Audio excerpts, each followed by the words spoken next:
వాతావరణ పరిస్థితుల కారణంగా గతంలో మనం ఎండాకాలంలో చూసినట్టయితే తీవ్రమైన ఎండలు మన తెలంగాణ ప్రాంతానికి ఈసారే వచ్చినట్టుగా అనిపించింది. అబ్బో, ఇక్కడ కేజీ చీరలు కొంటే అర కేజీ చీరలు ఫ్రీ అంట. మంగళ్య షాపింగ్ మాల్, కేజీల్లో సేల్, టన్నుల్లో ఆనందం.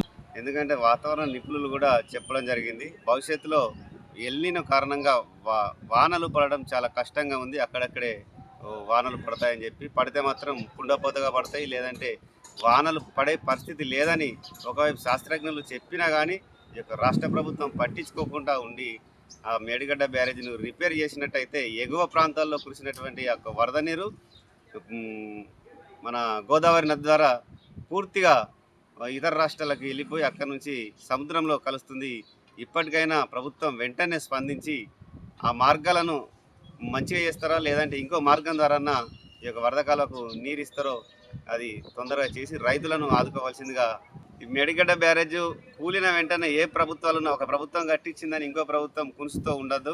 అది రైతులకు కావాల్సిన ప్రాజెక్టు కాబట్టి ఏ ప్రభుత్వాలు కట్టించినా వచ్చిన ప్రభుత్వం ఖచ్చితంగా యొక్క బ్యారేజీలను కానీ ఇంకా కట్టడాలను కానీ పూర్తి స్థాయిలో నిర్మాణం చేపట్టి రిపేర్లు చేయించి ప్రజలను ఆదుకునే విధంగా ప్రభుత్వాలు ఉండాలి. కాబట్టి ఇలా ఒకరు చేస్తే ఇంకొకరికి పేరొస్తుందని చెప్పి దురుద్దేశంతో ఉండకూడదని చెప్పి ఈ యొక్క నిరసన కార్యక్రమం ద్వారా నేను మేడిగడ్డ బ్యారేజీని రిపేర్ చేయాలని వరి నాట్లు పోసడం జరిగింది. తద్వారా మా వ్యవసాయ శాఖ మంత్రి దాకా పోవాలని చెప్పి నేను ఈ యొక్క నిరసన కార్యక్రమంను మేడిగడ్డ బ్యారేజీని రిపేర్ చేయాలని చెప్పి రాయడం జరిగింది నా పొలంలో.